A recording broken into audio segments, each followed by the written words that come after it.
संजीव जी, सवाल ओवैसी फैक्टर का है, सवाल सीमांचल का है और सवाल क़यादत की बात करने वाले ओवैसी का, और इसी मुसलमानों में से किसी नेता को निकालने की कोशिश तो प्रशांत किशोर भी कर रहे हैं पीके। लेकिन जो काउंटर महागठबंधन की तरफ से इस पर आया है वो कितना इम्पैक्ट वहां पर रखेगा इस बार 2020 से 2025 में कितना कुछ बदलता हुआ आप देख रहे हैं? देखिए, होता क्या है मकसूद की जो स्टार्टर्स एडवांटेज होता है उसे कोई दूसरा ले नहीं पाता है। मैं आपको एक उदाहरण देता हूँ।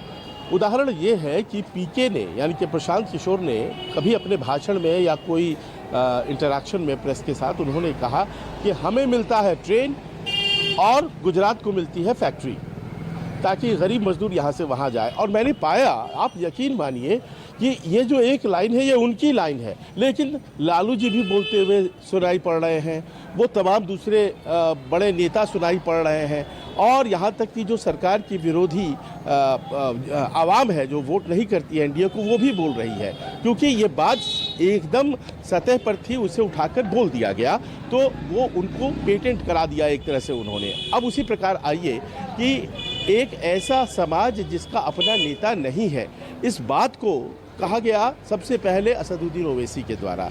एक ऐसा समाज जो 17% की आबादी बिहार में रखता है लेकिन उसका अपना नेता नहीं है, और उसके बाद उस सिचुएशन को उन्होंने कंपेयर किया कि भाई पासवान समाज का भी अपना नेता है, यादव समाज का भी अपना नेता है, माझी समाज का भी अपना नेता है, कुशवाहा समाज का भी अपना नेता है, तो फिर मुसलमानों का नेता क्यों नहीं है? ये बात आम तौर पर एक जनरल मुस्लिम के दिमाग में घर कर गई। अब दूसरी बात सुनिए कि 2% पॉपुलेशन वाले को उप मुख्यमंत्री का चेहरा बना दिया।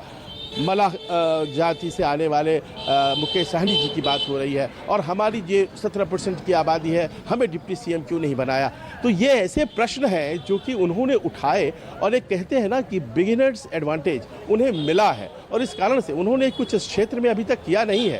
उनके तो विधायक भी लेकर के चले गए थे आरजेडी वाले पिछली दफ़ा, उन्होंने कुछ किया नहीं है, उन्होंने एहसास दिलाया है। और विकास की दृष्टि से ये पूरा इलाका बहुत पिछड़ा हुआ है, इस बात को मानिए, बिहार की तुलना में भी पिछड़ा हुआ है। 50% अंडर डेवलप्ड चिल्ड्रन यहाँ पर बर्थ लेते हैं, 50% ये आंकड़ा है।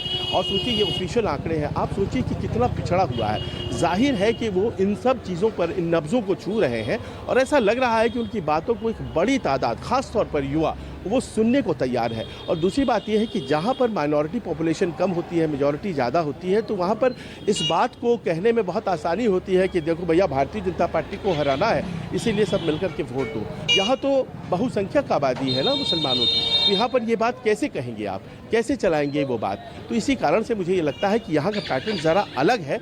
लोग बाग इससे डिफर कर सकते हैं, पर मुझे लगता है कि यहाँ के वोटिंग पैटर्न में असदुद्दीन ओवैसी फैक्टर इस बार भी तय करेंगे कि पटना में सरकार कौन बनाता है।